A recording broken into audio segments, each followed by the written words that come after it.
Bayangin kalau hari ini seorang menteri korupsi triliunan rupiah lalu divonis mati. Kedengarannya kayak mimpi kan? Tapi di Indonesia, itu pernah terjadi beneran. Bukan cuma wacana, tapi eksekusi nyata. Dan pelakunya, seorang tokoh penting di masa Presiden Soekarno, Yusuf Muda Dalam. Nama yang mungkin jarang kamu dengar, tapi kisahnya mencerminkan salah satu bab paling gelap dalam sejarah negeri ini.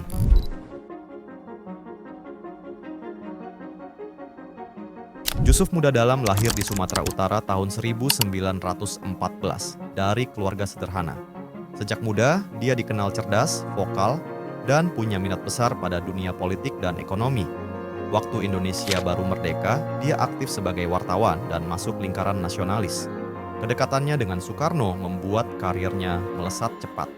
Tahun 1960-an, dia dipercaya menjadi Menteri Perdagangan dan bahkan Gubernur Bank Indonesia. Dalam banyak pidato, Soekarno sering memuji Yusuf sebagai anak muda brilian yang paham ekonomi rakyat. Namun, di balik pujian itu, ada tekanan besar. Ekonomi Indonesia waktu itu sedang berantakan total. Inflasi mencapai ratusan persen, ekspor merosot, dan defisit membengkak.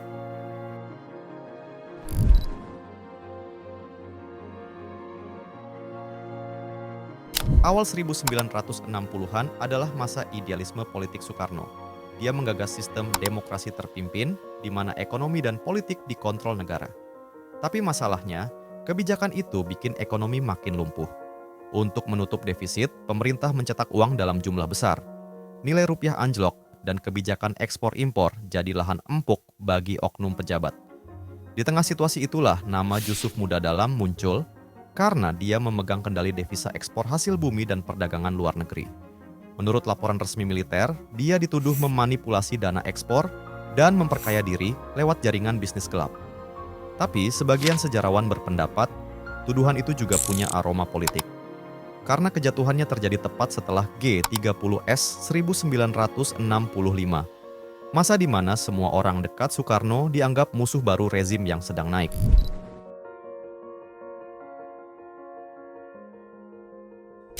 Tahun 1966, saat transisi kekuasaan ke Soeharto dimulai, Yusuf Muda Dalam ditangkap oleh militer. Proses hukumnya berlangsung cepat. Hanya dalam waktu singkat, dia dijatuhi hukuman mati karena dianggap menyalahgunakan keuangan negara. Banyak catatan menyebut, sidangnya lebih bersifat politis daripada hukum murni. Karena di masa itu, siapapun yang dianggap bagian dari lingkar Soekarno bisa langsung dilabeli musuh negara. Namun yang bikin menarik, hukuman mati ini benar-benar dijalankan.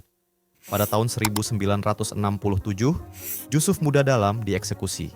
Dan sampai hari ini, dia tercatat sebagai koruptor pertama dan satu-satunya di Indonesia yang benar-benar ditembak mati.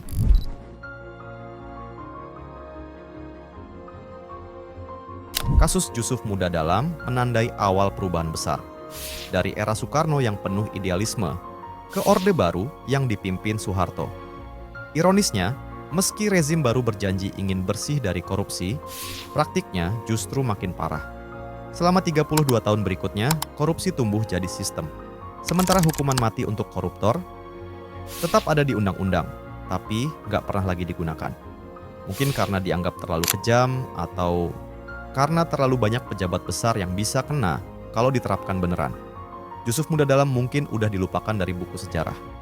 Tapi kisahnya adalah cermin yang memantulkan dua hal penting. Bahwa korupsi di negeri ini bukan hal baru, dan bahwa keadilan seringkali bergantung pada siapa yang sedang berkuasa. Kalau hari ini hukuman mati untuk koruptor diterapkan lagi, menurut kamu bakal bikin jerah atau malah mengulang kekeliruan masa lalu?